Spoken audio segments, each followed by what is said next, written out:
Buenos días, gracias a Juan Carlos, la Sociedad Anticancerosa, por esta invitación a conversar acerca de un tema que para algunos es muy controversial, como es el ganglio centinela post-neoadyuvancia.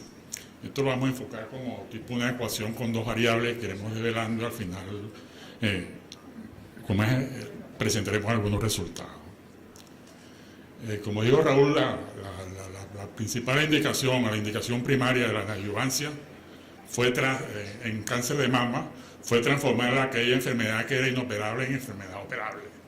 Con el transcurso del tiempo, las indicaciones de la neoadyuvancia se fueron ampliando, básicamente motivados a estos aspectos favorables que vemos en la lámina, entre los cuales cabe destacar la posibilidad de disminuir las disesiones axilares y también la posibilidad de evaluar la quimiosensibilidad o la respuesta de los pacientes a los tratamientos que se les estaban instaurando, que cuando se hace en forma adyuvante la evaluación es empírica, es un tratamiento empírico, pero no tenemos una forma objetiva de evaluar esta respuesta.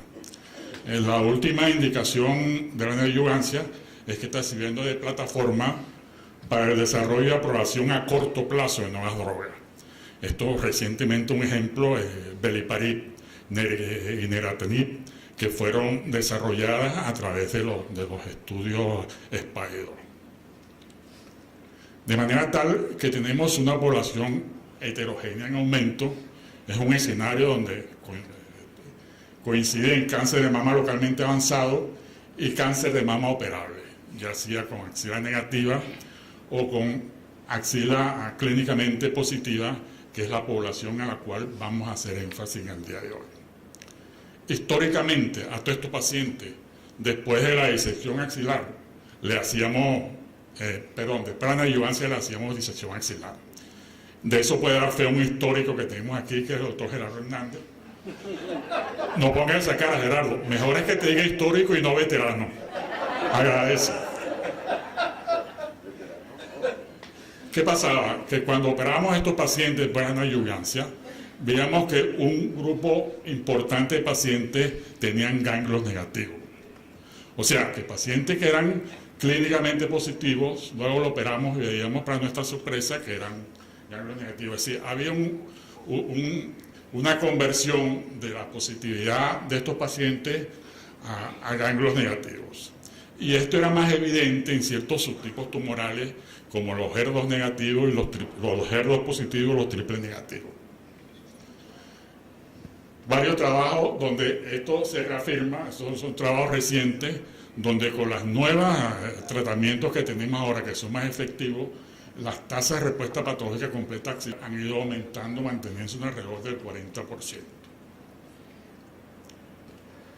Esto nos planteaba un problema.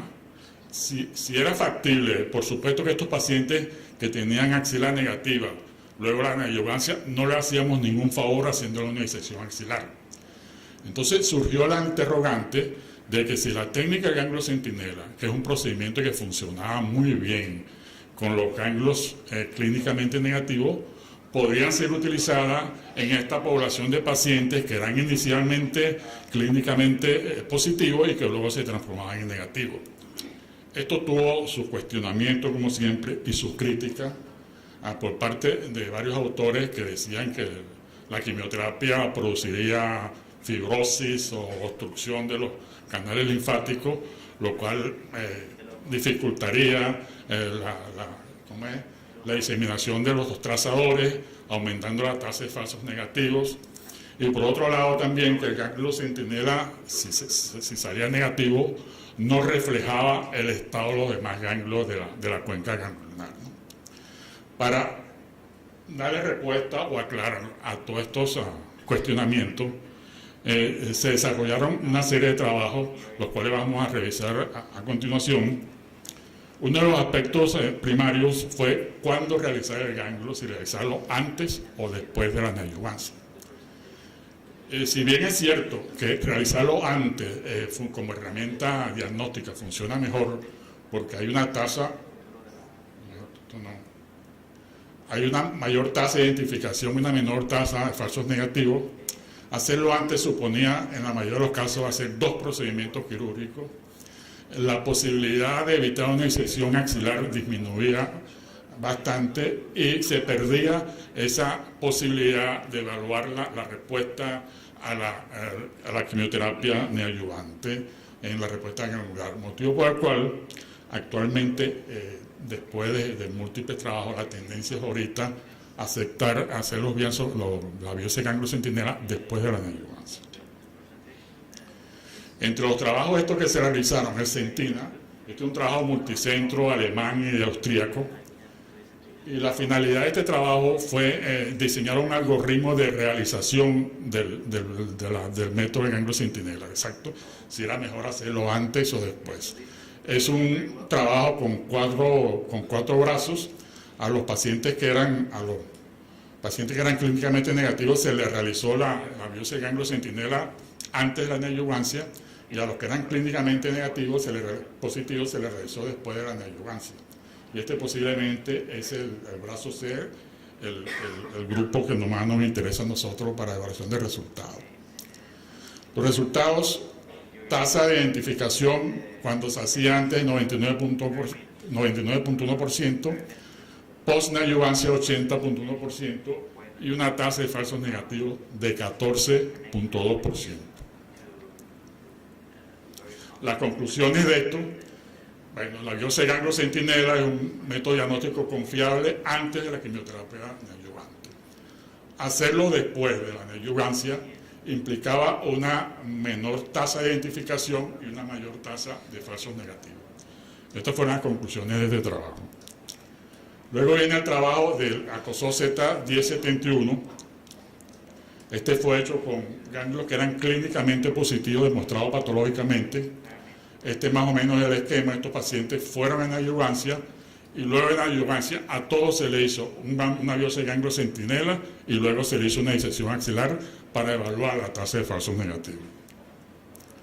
Los resultados: identificación 92.5% y una tasa global de falsos negativos de 14.7%, y esta tasa varía según el número de ganglios que se identificaban y se resecaban y si se usaba uno o dos trazadores para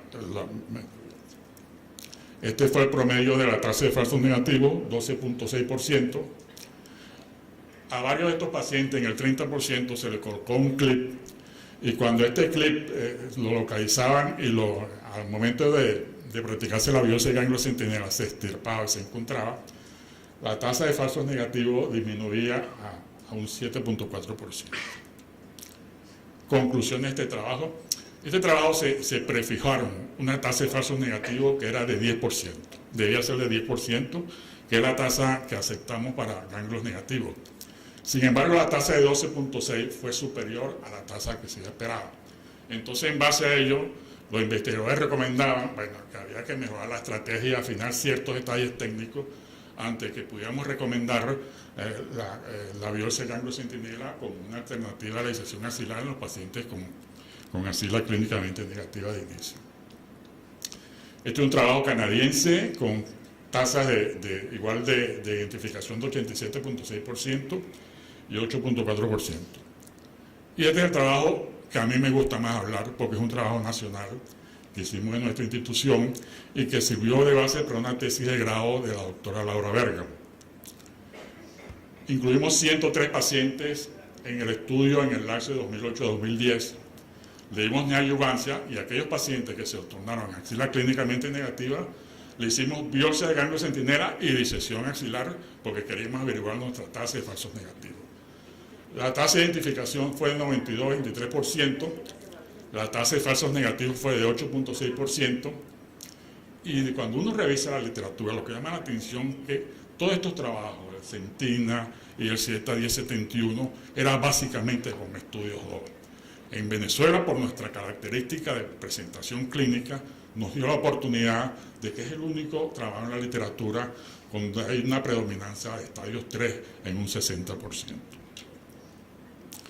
Las conclusiones de Laura en este trabajo fueron que la técnica de mapeo axilar con ganglio centinela es un método aplicable al paciente sometido a quimioterapia neoadyuvante. Y ella recomendaba que se realizaran más trabajos con mayor número de casos y seguimientos más prolongados para evaluar las recurrencias axilares y la tasa de sobrevida libre de enfermedad y sobrevida global. Llama la atención de nuevo con esto, porque estos dos trabajos, este es un trabajo muy famoso en la literatura, y estos trabajos tienen más o menos el diseño similar, con la particularidad de que nosotros comenzamos con el diseño y con la captación de pacientes antes del Z1071. Mensaje para llevar a casa para los cirujanos. Vemos como la técnica de los falsos negativos varían sensiblemente o en forma muy importante en la medida en que disequemos más ganglios centinela. De un ganglio centinela 17% va a más de 6.5%. A veces hacemos acelerado cuando estamos operando y vamos, queremos salir rápido. No. Agarramos, nos tomamos un tiempo, buscamos 3 o más ganglios centinela y los estudiamos para que nuestra tasa de falsos negativos mejore. Esta es una revisión o una opinión de un artículo de Mahmouna publicado recientemente, donde afirma los resultados de todos estos trabajos soportan y avalan la práctica de la biopsia de ganglio centinela después de la quimioterapia ayudante. Y él sugiere optimizar mediante ciertos detalles técnicos para que esta tasa, esta biopsia de ganglio centinela sea más efectiva y tengamos menos problemas con los falsos negativos. Esto, felicitar a los autores de este trabajo, al doctor Leonardo Russo, al Servicio de Patología Mamaria y al hospital en sí, porque a pesar de todos los esfuerzos que hace el gobierno por acabar con el oncológico, no lo ha logrado. La academia sigue viva en la institución y producto de este trabajo que acaba de ser publicado el mes pasado en esta revista extranjera eCancer. Esta fue una lámina de una presentación de la doctora Agni Chapar de Yale, donde habla de la tasa baja, una tasa de identificación más baja en ganglio centinela post neoadjuvancia y una tasa de falsos negativos un poquito más elevada de la normal. Y la pregunta es, ¿hasta qué punto debemos darle el valor a la tasa de falsos negativos? Claro que es importante, pero cuando uno revisa las tasas de falsos negativos en ganglio, de falsos negativos en ganglio clínicamente negativo, que el tope del umbral, el promedio es de 10%, sin embargo, cuando uno sigue a estos pacientes, las recurrencias axilares son 1 a 2%. ¿Qué nos dice esto? Que posiblemente la tasa de falsos negativos puede ser importante, pero no nos retrata la esencia del problema en estos pacientes. Y esto ya había sido descrito anteriormente.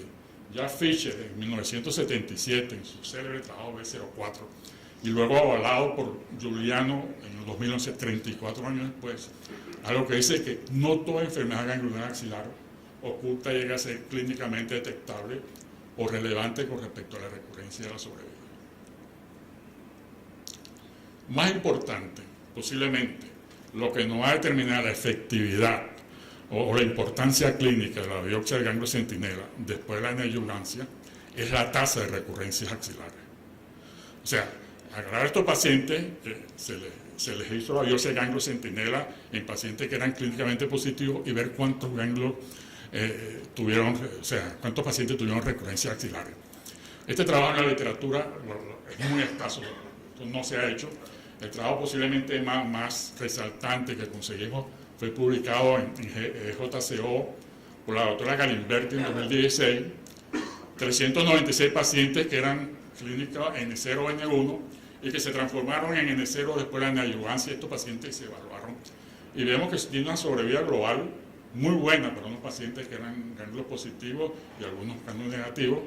Y ellos, en la conclusión, es que sugieren que la biopsia de ganglio centinela es aceptable en pacientes que se convierten a ganglios negativos de la quimioterapia adyuvante. Y el aspecto específico de las recurrencias axilares es muy importante. Vemos que en estos pacientes, seguidos a 5 años, en el grupo de los pacientes que eran inicialmente críticos negativos, una sola recurrencia, el 0.6%, y en el grupo que era clínicamente negativo, que se le hizo nada más ganglio centinela, 0 recurrencia.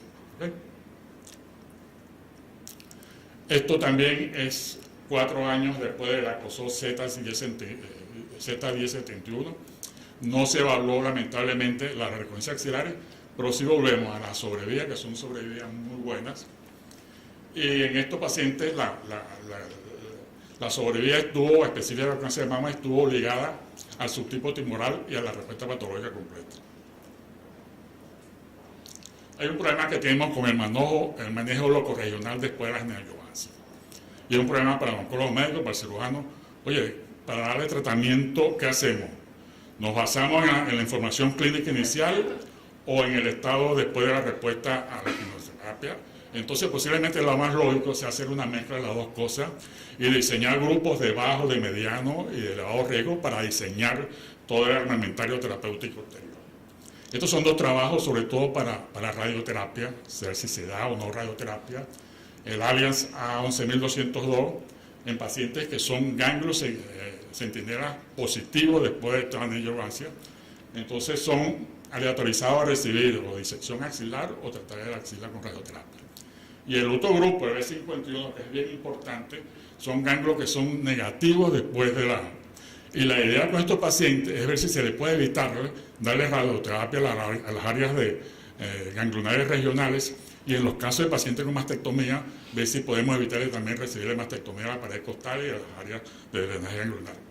Estos trabajos están en marcha. Lo recomendable es que mientras esto dé resultados, seguir con lo que estamos haciendo ahorita, que es irradiar las mamas después de la quimioterapia neoadjuvante. Bueno, esto es más de Raúl que mío, y me voy a meter en esto, pero otro punto es que la enfermedad residual era como una caja negra que había mucha controversia en si dar o no tratamiento, porque la idea era dar toda la neoadjuvancia completa y después, bueno, los pacientes ya recibieron toda su quimioterapia, pero muchos de estos pacientes tenían enfermedad residual. Estos son varios trabajos que hay en marcha evaluando Y bueno, cuando creíamos que todo estaba abierto, empiezan a hacerle otros trabajos medio. Este trabajo es para omitir la cirugía axilar en pacientes que tengan respuesta patológica completa en la mama. Este es un trabajo que se realizó en el Anderson, 527 pacientes. Claro, eran HER2 positivos y triple negativos. Y vieron que los pacientes que tenían respuesta patológica completa, casi todos tenían respuesta patológica completa en la axila. O sea, que había un paralelismo entre la respuesta patológica en la mama y la respuesta patológica en la axila. Ellos dicen que esto le proporciona base para ensayar, ¿no? Esto se hizo antes, no dar tratamiento, omitir cirugía. Hay un trabajo en JCO en 2003 de un doctor Ring, donde no dieron más, no radioterapia, no hicieron cirugía. En el grupo que no se hizo cirugía, las sobrevidas fueron más o menos similares en el grupo que se hizo cirugía y el que se dio radioterapia. Pero en el grupo que se dio radioterapia, las recurrencias locales fueron el doble, 21 a 10% para el grupo que se hizo cirugía. Estos son estudios internacionales en la misma onda, uno en el Anderson, Holanda, Inglaterra, y esta es una maravilla de lámina, porque esto refleja todo lo que yo he hablado toda la mañana. Yo voy a agarrar, te voy a puesto el cumpleaños y digo esto y listo, se acabó. Candidato para la neoadjuvancia, tanto clínicamente negativo como axila positiva, neoadjuvancia después, ganglio centinela después de la neoadjuvancia. En los clínicamente negativos le hacen una biopsia de ganglio centinela y proceden de acuerdo si es positivo o negativo. En la otra le hacen, si permanece positivo el ganglio, división axilar, y si no, una biopsia de ganglio centinela, ¿no? Tratar, como siempre, de tomar más de 3 ganglios centinela. Entonces, las conclusiones. En la era de la medicina personalizada, esto es para todo, no es para esto, pero esto es una sentencia para todo. Los pacientes con carcinoma de mama localmente avanzado, debemos seguir haciendo la disección axilar, sobre todo aquellos que tienen mayor volumen y un compromiso ganglionar muy extenso clínicamente inicial. Va a haber casos seleccionados que respondan muy bien. En estos pacientes podemos usarle la biopsia de ganglio centinela y hacer la disección axilar o no, dependiendo de los resultados. En los pacientes que tengan axila clínicamente positiva después de la neoadjuvancia, esos van directo para disección axilar. La respuesta a esta incógnita de hoy, la biopsia de ganglio centinela es un procedimiento factible de pronóstico confiable en pacientes con cáncer de mama axila clínicamente negativa después de la neoadjuvancia, así haya sido positiva o negativa la presentación clínica inicial. Y estos son puntos por resolver. Yo voy a necesitar 1 minuto, 2 minutos. Porque, no, es que esto es muy importante, Reverendo. Que su tamaño importa. Sí. Ana María nos dijo ahorita que menor tamaño era mejor. Que entre menos tamaño mejor. Yo creo que las otras damas que no sé si comparten lo mismo Ana María, pero bueno. Hay discrepancia entre una y otra cosa, por favor me das una lámina. Sobre el tamaño. Ahora, para los que crean que son fervientes partidarios de que el tamaño grande, barco grande, ande o no ande, es importante, el mentir más rotundo es José Altuve. José Altuve, con 168 centímetros de humanidad, ha sabido llegar a un universo muy competitivo, un universo de individuos como el juez, que es el otro pelotero que está allá, y con actitud ha sabido sobrepasar y compensar su déficit de estatura.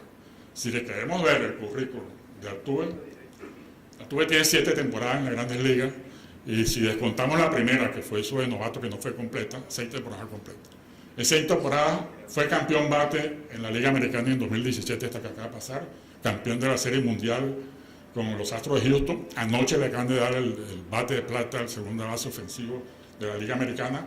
3 coronas de bateo, 4 temporadas seguidas con más de 200 hits, 6 temporadas con más de 30 bases robadas, asistencia a 5 juegos de estrella, premio Hank Aaron 2017 que se le entrega al pelotero que refleje las condiciones de lo que debe ser un jugador de béisbol, y jugador del año 2017 por Béisbol América. Nos queda, si le dan, que es la semana que viene, el MVP, que sería la guinda de la torta. Definitivamente, en esta época de oscuridad, el enano Altuve, el Astro Boy, es un astro que brilla con luz propia y que debería ser orgullo de todos nosotros, ¿no? Para terminar, William Osler, el buen médico trata la enfermedad y el gran médico trata el paciente que tiene enfermedad. Muchas gracias por el